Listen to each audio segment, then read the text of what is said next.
Turn around, every now and then I get a little bit lonely and you're never coming round. Okay, very cheesy song, but it is a total lunar eclipse. And I'm not jumping for joy, but I am trying to add levity in a really tough time. And we are in Pisces season, and I am sorry I forgot that my microphone's not working, so this is probably distorted, which is even more obnoxious to be singing to you during a tough time. But hopefully some of you can find a little bit of levity right now. And I will not sing at you, but I just thought it was kind of funny because it is tough. A lot of us are having trouble sleeping. It's a total lunar eclipse, and it occurs on March 14th at when does it occur? At 2:54 a.m. Pacific Eastern Daylight Time. What am I saying?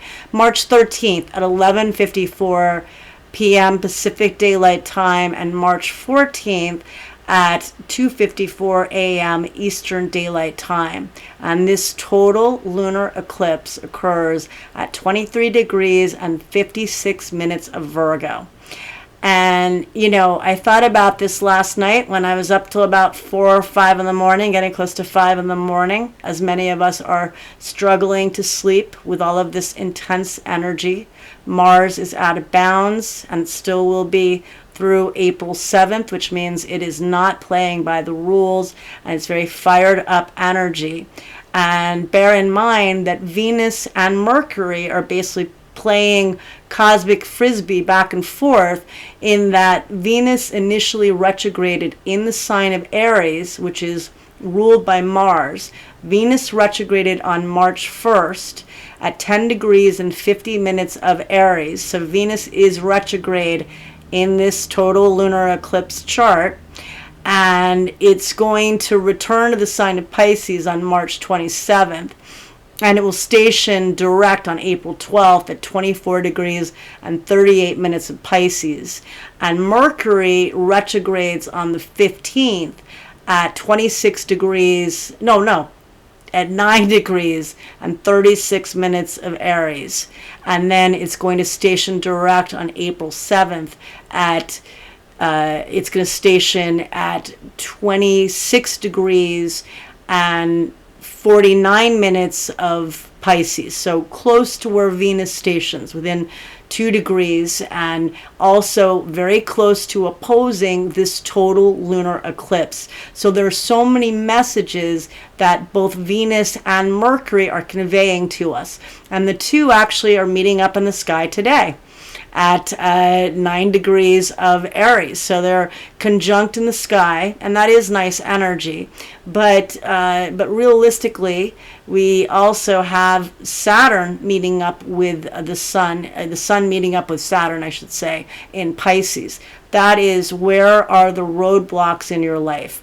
There are many departures now. Realistically, there are many endings. A lunar eclipse is a full moon on steroids, and this is a total lunar eclipse, which means that that's as powerful as it gets. It's not exactly conjunct the nodes of fate, but it's less than 4 degrees away. In order to have a total lunar eclipse, you have to have the nodes of the moon, also known as the nodes of fate, within 9 degrees of the sun and the moon. And in this case, they're less than 4 degrees away. And so there are very fated events occurring in our lives right now. And Pisces is the final sign. So there are many endings occurring. A south node is that which we want to release. I'm trying not to talk too close to the microphone because my voice carries well. And Mercury is about to retrograde, and I've been having all sorts of glitches. And, you know, really since Pluto entered Aquarius, I've been having lots of glitches with various technology, lots of upgrades with, as we all have, with Windows and Apple, etc. But also, I got to fix that. I've got to fix that up because it's annoying. So, and Mercury is about to retrograde. I also just wanted to say, which I think I forgot to say, I have my moon in Virgo, not at this degree, but I have my moon in Virgo. It's a hard placement of the moon. It's not my favorite part of my chart, but it is of service. It likes to help people. It is very observant and analytical, but it can be too self-critical. And in this time where emotions could be flooding in, because as much as the eclipse is in Virgo, which is a grounded earth sign and very analytical, and again ruled by Mercury, we have Mercury retrograding the day after the eclipse, within 24 hours of the total lunar eclipse. Mercury is also going to return to the sign of Pisces, where it's technically in its detriment, the opposite sign of Virgo. And then it's going to station direct again on April 7th at 26 degrees and 49 minutes of Pisces. So a lot of answers to what many of you were working with since last fall, when we had the eclipses we had the final eclipse in Libra on October 2nd. And this eclipse that occurs, the last eclipse in Aries, is going to be the solar eclipse on March 29th that I won't even tackle yet because we got to focus on now. And again, 4 or 5 a.m., we got to work with what we have here. And so, but that will be answering to that. And if you think of it, that eclipse was 10 degrees of Libra, the opposite sign. Mercury is retrograding at 9 degrees and 36 minutes of Aries, opposing that eclipse, giving you more answers. Venus retrograded at 10 degrees and 50 minutes, same degree, basically, giving you more answers. And then the solar eclipse on March 29th is, setting off that eclipse by opposition, giving you more answers, giving you finality with what hopefully with what you've been working with. And then this lunar eclipse that's occurring on the 13th or the 14th, depending on where you live, that is definitely giving answers to the first eclipse in the Pisces Virgo axis, because we're segueing from Aries Libra to Pisces Virgo. And we had a total lunar eclipse on September 17th at 25 degrees of Pisces.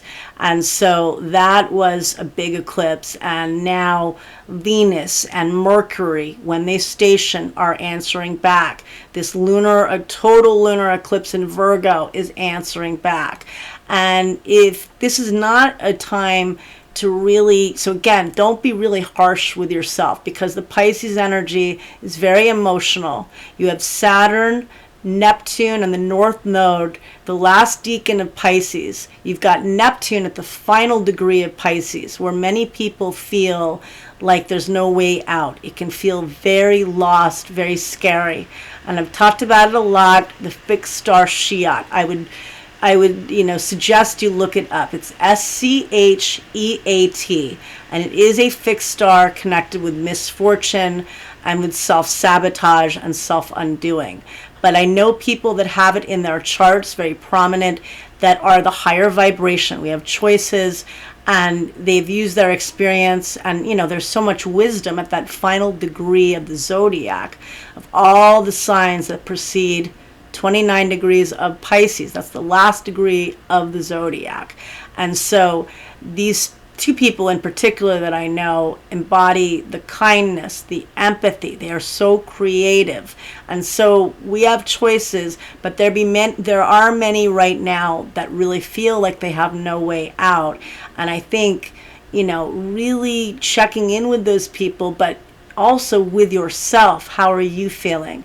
Do you think you need therapy right now? Do you think that maybe you need to try to connect with friends more? Maybe trying to get out socially a little bit. If you're not able, maybe there are some virtual classes you could take that are on Zoom or something that could connect you with people, or doing something you enjoy. Maybe you need some R&R right now. Pisces season, you need a lot of rest. We have two personal planets, Venus and Mercury, both retrograde, kind of dancing along together in a sense, close in degrees, retrograding and stationing close in degrees, in line with these eclipses in Pisces and Virgo and Aries and Libra. And so, giving us a lot of messages. But again, I told somebody today who's thinking of making some moves that, wait until, if you can, unless something really comes to you out of the blue.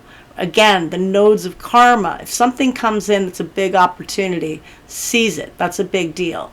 But focus more on what you can do to remove the obstacles. Total lunar eclipse in Virgo. Excellent time to purge, detox, get rid of clutter. I'm one to talk, but get rid of clutter, emotional clutter, physical clutter. Get, spring cleaning, get into it before the equinox hits, get into it. The more you're getting rid of things, you're clearing space. Write down self-affirmations that are positive about yourself, because again, you could be overly critical. Think about how you can improve certain things. So Venus, your spending habits, how you're partnering with people. Are you partnering, or are you spending time with people that are kind of more, I just saw something, a video that I thought was interesting. There are people we have those ambiguous relationships. There are people we really are psyched to see, and then we want it when we, on our calendar, and there's some we definitely know we don't want to, and there's some that we're kind of like, ugh, and we're a little more ambivalent. And it's okay. Sometimes those are obligatory relationships. They could be, old friends that you still have a space for. They could be family, relatives, connections, people you do business with. But if they're people that really you don't have to deal with, this is, again, evaluating whom you're surrounding yourself with, because this is a really big time. This is a huge time in astrology, and this is about finding people with whom you resonate in this new age of Aquarius. But also with all of this Pisces, this can be incredibly draining, and it can be very spiritual and creative and beautiful and magical. But if you're with energy vampires, that's not going to help you. And this is heavy energy. A lot of people are struggling with depression, with anxiety. Virgo, and I know this because I have moon in Virgo, can make you overthink things. And so that's how you get your needs met. Try to South Node eclipse, eliminate that overthinking. Don't perseverate on things you can't change. Focus on what you can, tweak up with Venus and Mercury retrograde. And, Mercury doesn't like being in Pisces, but Venus loves being there. And Venus will be in Pisces through April 30th, and Mercury will be in Pisces through April 18th. So I wish you a lot of luck. Hang in there. I'll be more coherent hopefully on Friday, but I can't guarantee that, and neither can you. So listen, take care, and thank you.